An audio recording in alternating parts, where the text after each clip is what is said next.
Jadi tidak boleh lengah. Indonesia ini kita doakan selalu, satu harus aman. Jadi ya apa kita perjuangkan. Dua, Indonesia ini harus sehat. Ya apa kita harus perjuangkan. Tiga, dari Sabang sampai Merauke harus kifayah. Selalu dijamin oleh Allah Subhanahu wa Ta'ala. Ini kita perjuangkan. Betapa hebatnya kita kalau dari Sabang sampai Merauke tidak aman. Soalun kabir, pertanyaan besar.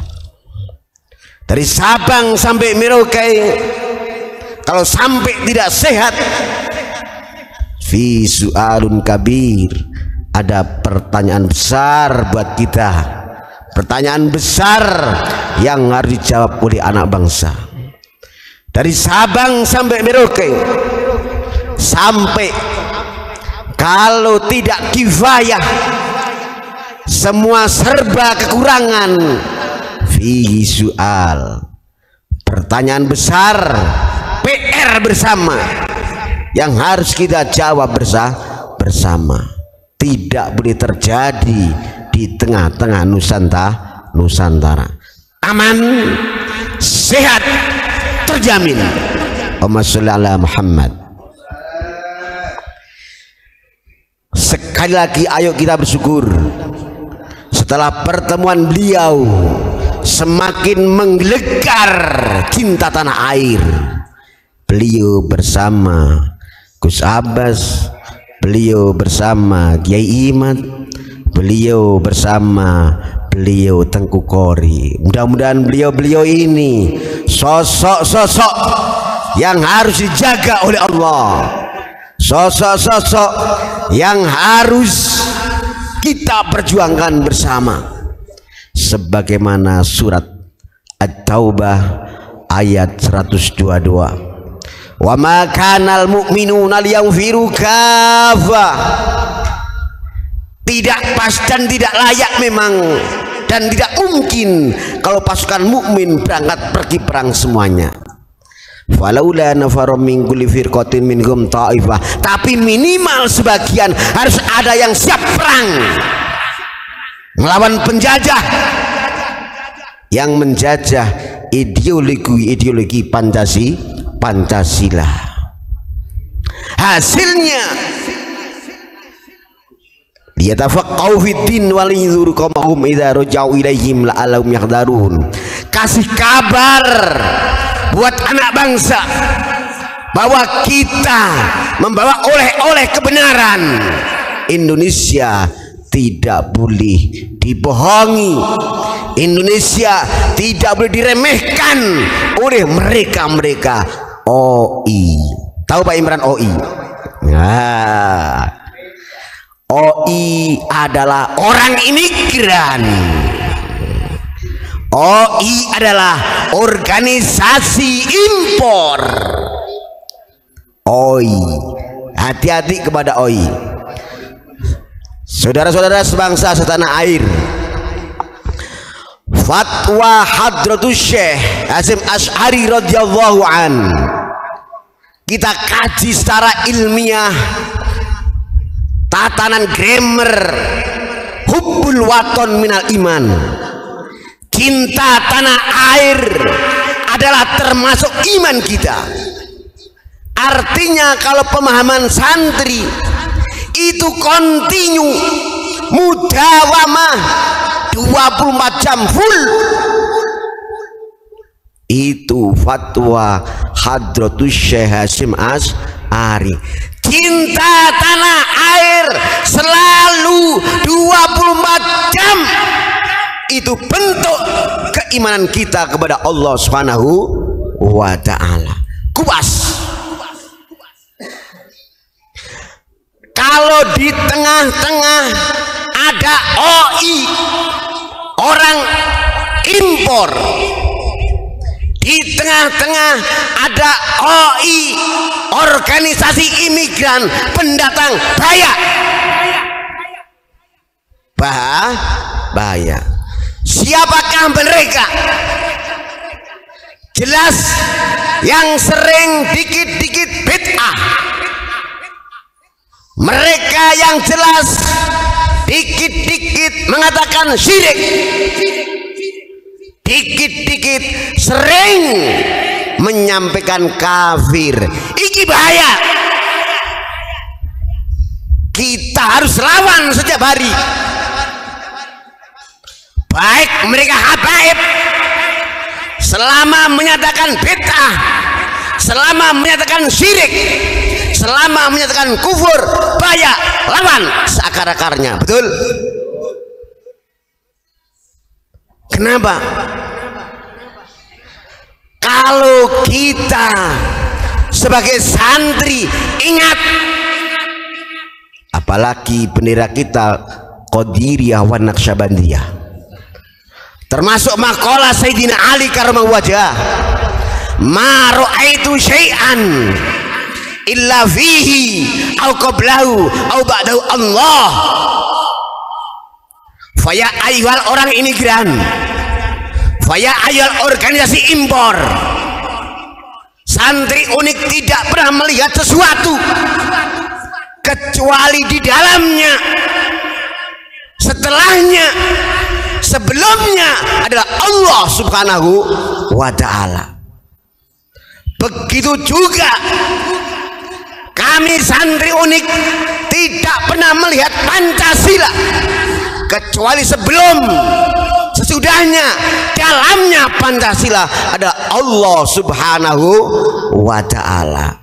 Berani melawan Pancasila, libas, dia berani menantang, berarti dia memberanikan diri sebagai penjajah Indonesia, alias OI, orang imigran. Ini dibalik, bos. Tuh, saya tidak pernah melihat siapa-siapa ya. Nah, dari organisasi pendatang, kalau sampai tidak suka Pancasila, jelas itu bukan mereka. Bahaya, dikit-dikit bid'ah, dikit-dikit syirik, dikit-dikit kufur. Yang terjadi adalah tidak ada persatuan dan tidak ada perdamaian. Hadirin yang berbahagia, jadi kita kembali bahwa fatwa Khatib Syekh Asy'ari begitu hebatnya dalam kacamata santri, kajian santri, bahwa cinta tanah air tidak boleh lepas 24 jam di diri kita masing-masing. Badan, hati, ruh terukir cinta tanah air. Itulah memang yang benar ajaran-ajaran ulama Nusantara, ajaran-ajaran luhur, ajaran-ajaran para wali, jelas ajaran Nabi dan Rasul kita Muhammad sallallahu alaihi wasallam. Kita menyampaikan sering dan sangat mudah dipahami, cuman dalam praktek untuk menyampaikan cinta tanah air ini berat. Makanya dari level unik Nusantara Pancasila tidak pernah segan-segan untuk selalu maju untuk menyampaikan kebenaran. Apalagi mereka berani membelokkan sejarah, lawan. Apa mereka berani pendusta, lawan. Karena tidak sesuai didikan santri Quran dan hadis. Kalau masalah pengakuan kita terima, yang penting etika Pancasila, etika pribumi, etika tuan rumah harus dipakai. Kalau mereka datang-datang menyatakan Pancasila tauhid, bahaya. Akhirnya apa yang terjadi? Anak bangsa jauh dengan Pancasila, jauh dengan cinta tanah air. Kalau Pancasila sudah terkubur, jauh anak bangsa dengan para pahlawan, jauh dengan para wali-walinya Allah, jauh dengan ulama, jauh kepada orang tua. Bahaya. Na'udzubillah min dzalik. Sengaja Pak Mujib bersuara keras untuk membangkitkan Nahdlatul kita, kebangkitan kita bersama, demi di tengah-tengah yang sudah menjadi wabah hampir kurang lebih 1,5 abad, 150 tahun. Ini suatu langkah yang tidak mudah. Harus setiap hari seluruh medsos penuhi cinta tanah air, penuhi kata-kata lawan mereka yang berhari-hari, bertahun-tahun kita berakhlakul karimah, kita berhusnudzon pada habaib, khususnya karena catatan mereka zuriyah Nabi, karena catatan mereka cucu Nabi. Sekarang berubah takzim kita, akhlakul karimah kepada mereka yang sekarang sudah transparan, bukan suudzon lagi. Mereka berani pembelokan sejarah, berani pengakuan yang tidak sesuai, alias mengaku cucu Nabi. Ini harus kita bangkit bersama. Apa yang disampaikan oleh Gus Abbas kemarin, satu nada, satu pemahaman. Famanidda ila ghairi abi wa huwa ya'lam fal haram fal jannatu haramun alaih. Tetap beliau Gus Abbas kenapa hebat, berani, tetap Sahih Bukhari yang dipegang. Siapa yang berani mengaku kepada selain bapaknya padahal dia tahu surga haram baginya, Sahih Bukhari pegang. Keberanian Gus Abbas berarti megang secara beliau Soekarno, dirusak, dibongkar itu makam Sahih Bukhari, betul? Lu sembrono, wajib. Setelah tahu kebobrokan, pembodohan, pembelokan sesuai yang disampaikan oleh beliau Kiai Imad, haram kita berakhlakul karimah, haram kepada mereka sok habaib kita bersopan santun. Beralih, balik arah, keliru sopan santun kita, keliru akhlakul karimah kita, karena membawa inferior, membawa lemah diri kita, lemahnya harga diri kita. Tidak ada harga diri kita. Ingat satu catatan, kita dari Sabang sampai Merauke wajib menjaga harga diri. Anak bangsa harus dididik punya harga diri, martabat yang hebat, tidak boleh diinjak oleh siapapun. Hidup hanya sekali, tanggung, betul nggak? Karena gini Pak Imron, rata-rata ini kan abu-abu, betul nggak? NU abu-abu, di pemerintah abu-abu, rakyat abu-abu, keraton abu-abu, keluarga Wali Songo abu-abu, separuh pribumi, separuh mereka abu-abu semuanya, berat, liar. Harus ada sosok-sosok yang pemberani demi kebenaran, karena melawan abu-abu bahaya. Kalau kita tidak canggih-canggih di bawah hidayah, di bawah karomah para wali-wali kita, akan terjadi pertumpahan darah. Betul, kita jaga Kita menyampaikan bukan karena benci, menyampaikan kebenaran demi cinta tanah air. Betul? Jangan salah paham saudaraku. Ini mengungkap kebenaran yang tidak boleh ditutup oleh mereka yang sementara berubah merah putih menjadi abu-abu. NU kita sejati yang hijau sekarang abu-abu. Bangkit, ayo hajar mereka. Allahumma sholli ala Muhammad.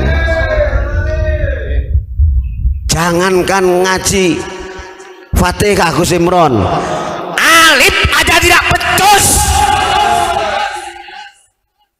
Kata beliau Tengku Qori, non mati ketemu Pak kagak tahu. Betul enggak?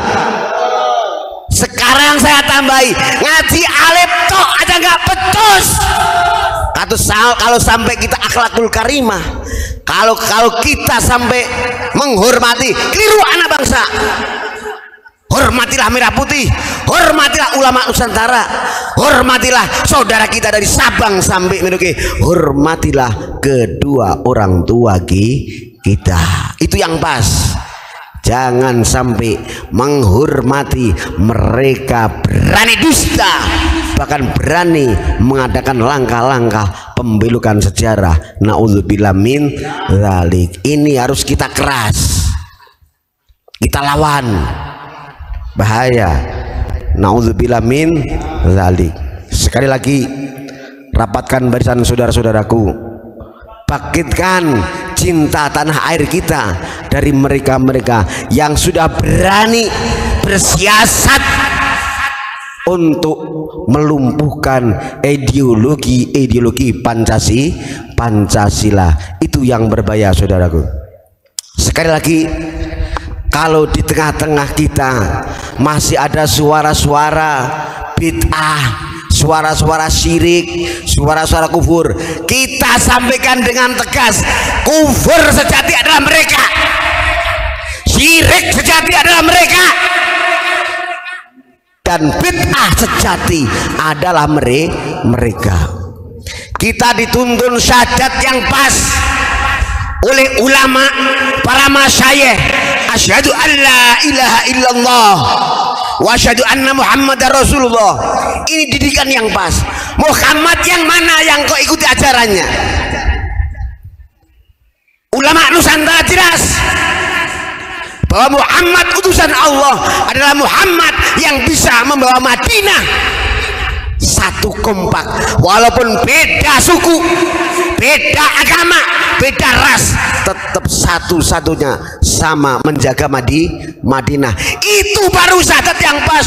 Asyhadu an la ilaha illallah wa asyhadu anna Muhammadar Rasulullah. Nah, siapa yang datang bikin-bikin bid'ah? Siapa yang datang bikin-bikin kufur? Berarti dia gak kenal syahadat. Kurang ajar, wajib marah, wajib dikasih tahu. Perhatikan saudaraku, dari segi syahadat mereka ada tidak jelas. Muhammad Rasulullah adalah Muhammad yang membawa piagam Madinah, bisa menghargai lintas agama, bisa menghargai lintas suku. Ini pas dibawa ke Indonesia. Kalau mereka mengada-ada, berarti dia harus belajar lagi kepada ulama-ulama Nusantara.